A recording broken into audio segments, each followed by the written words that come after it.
Hello, everyone, and welcome back to another episode of 1990's Represent.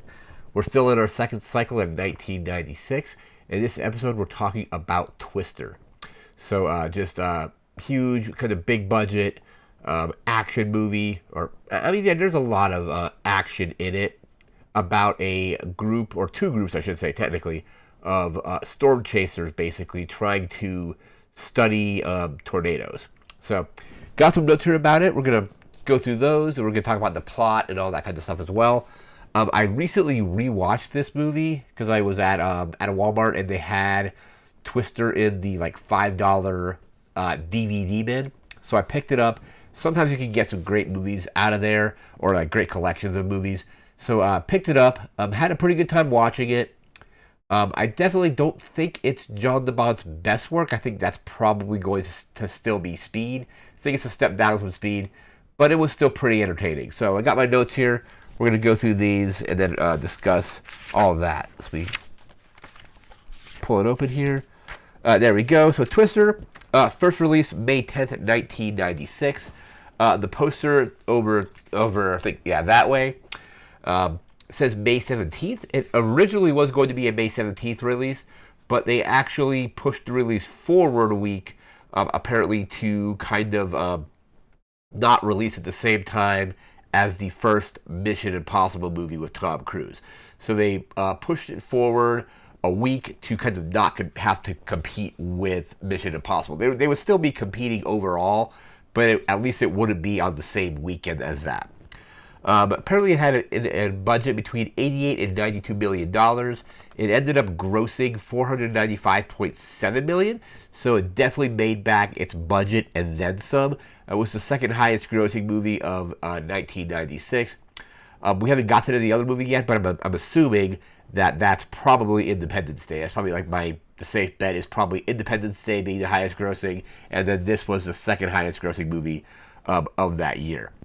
This was also the first movie, I think it was said in my research, it was the first movie to be released on, or the first like big budget, or not big budget, but the first like full length like film to be released on the DVD format. And I can imagine seeing this on DVD when it came out and it just being a good showcase of like the sound, because the sound in this movie is very on point. The visual effects for the time are pretty good. I think some of them haven't aged particularly greatly, like the scene where you see the cows floating around. That scene probably looks a little cheesy now, but the sound design is just spot on. And I can imagine seeing. I didn't get to see this in theaters, unfortunately. For some reason, we just never saw it. So I ended up, I want to say, seeing it on like VHS. And I think I've only ever seen it like one time complete before this rewatch, and that was on VHS. And I think I've seen bits and pieces of it on like HBO or something like that. But the sound is just incredible. It ended up winning in the following year's Academy Awards, getting the award for sound as well as the award for visual effects. Let's see. I'm first viewing this on DVD. You have a huge ensemble cast here. Let me actually bring this cast up because the cast is pretty spectacular overall based on who they actually have in it. Had it pulled up earlier, but I ended up closing it. There we go. Let's go and just pull down and take a look at this cast because the cast is really great. So first up, you have Helen Hunt. You have Bill Paxton. Those are your two leads. Bill Paxton, a great actor. Obviously, love him in the stuff he did with James Cameron, such as technically Terminator, first Terminator, Aliens, True Lies, all that. Titanic. You then have Carrie Elwes, Jamie Gertz, Lois Smith. Alan Ruck is back, which is interesting because he was also in the previous Jan de Bont film. You have Sean Whalen, Philip Seymour Hoffman, great in this movie as well. You have Jeremy Davies, Joey Slotnick, Todd Field, Wendy Josepher, I think is that. You have Zach Greiner, Nicholas Salier, Abraham Ben Ruby, Jake Busey, and Scott Thompson kind of rounding out the cast. And a lot of those are the teams of Storm Chasers. So Bill Paxton's has a team of storm chasers that are more, I guess, old school. I don't even want to call them old school, but they are probably just like more. I'm just gonna say old school, more old school. And then Carrie Elwes leads up a team that is more like they have like corporates or government like that sort of was government sponsorship, but they were sponsored. They had basically like all the same vehicles, like very streamlined. I definitely felt like very corporate. So that those are the two like teams of storm chasers. And like I said, the cast has got a great just on ensemble cast. Like I mentioned a little bit ago, not quite as good as Speed. I would easily rewatch Speed before rewatching this. Twister is still a good time, but I think Speed is just overall a better movie.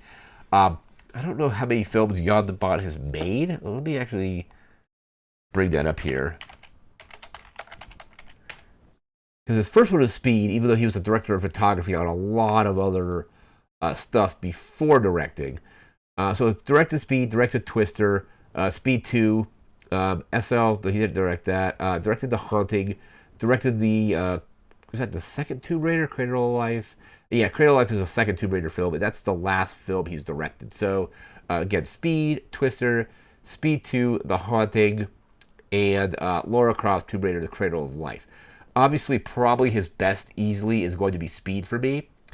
And then I would probably say this, and I haven't seen Tomb Raider or The Haunting.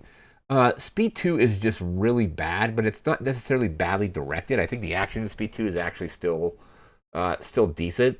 So I would probably say, like, out of his three, I would probably say Speed, Twister, and then Speed 2. Speed 2 is cheesy, but it's got not Gary Busey. Willem Dafoe is decent in that movie too. But let's see here. We talked about that. Apparently, people that were attached to direct or have been in talks to direct. At one point, Steven Spielberg, his production company, Amblin Entertainment, did the work on this film. So he's an executive producer.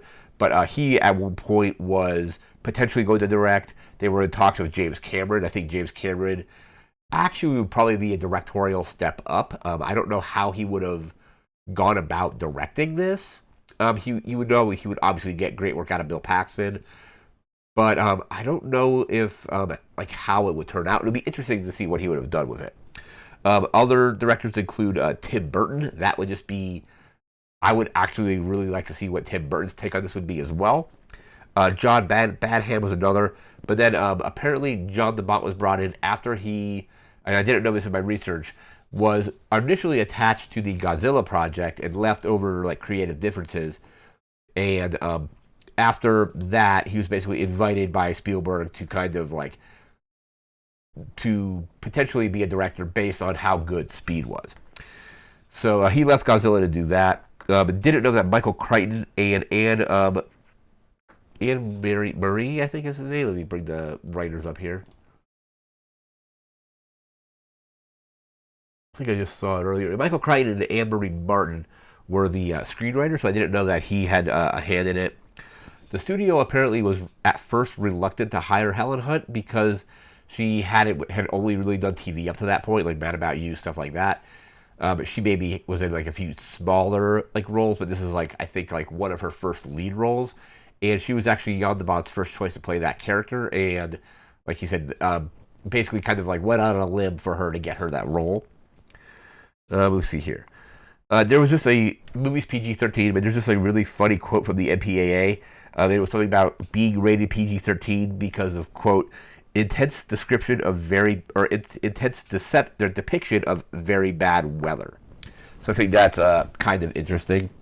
The reason I ended up doing this film during this cycle is I wanted to rewatch this before the new Twisters sequel comes out.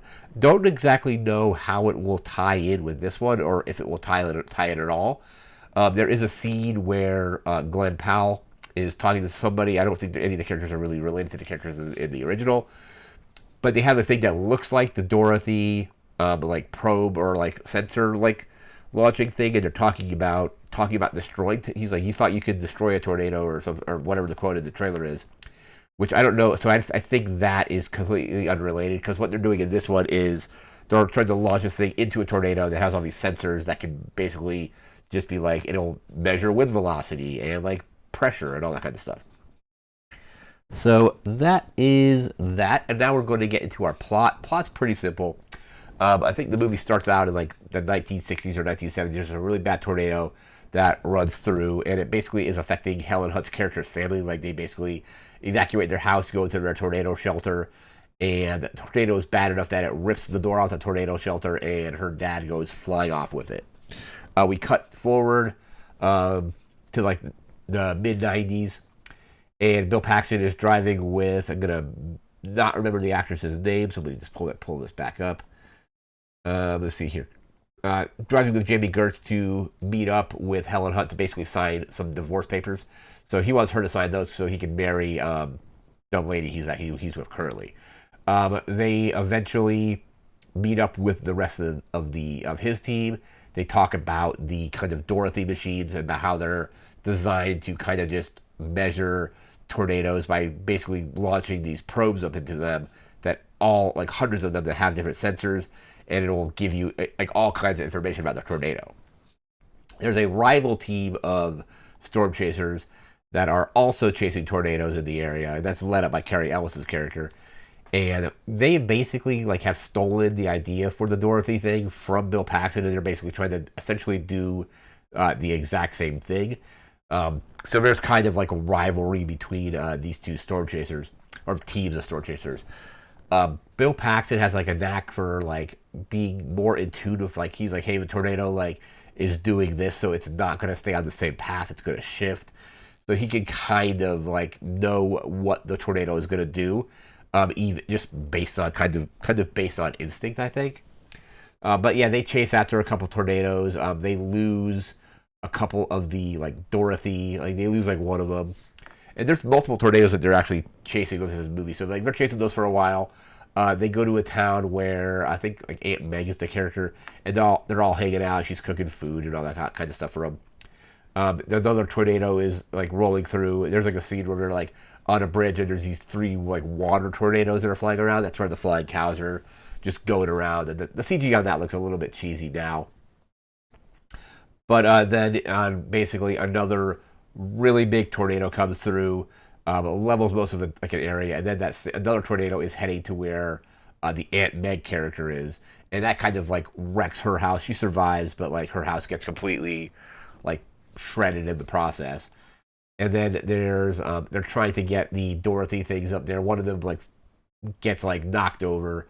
They eventually like rebuild them using like aluminum cans, and it's like really badly kind of done, like a advertisement, because she's like, I need all the aluminum cans we can find so we can basically like make these sensor probes or whatever they are, and it's just a bunch of Pepsi cans. Like it's not even like they weren't even being subtle with it, where it's maybe a handful of Pepsi cans mixed in with other like more generic looking cans. It was just like a ton of Pepsi cans.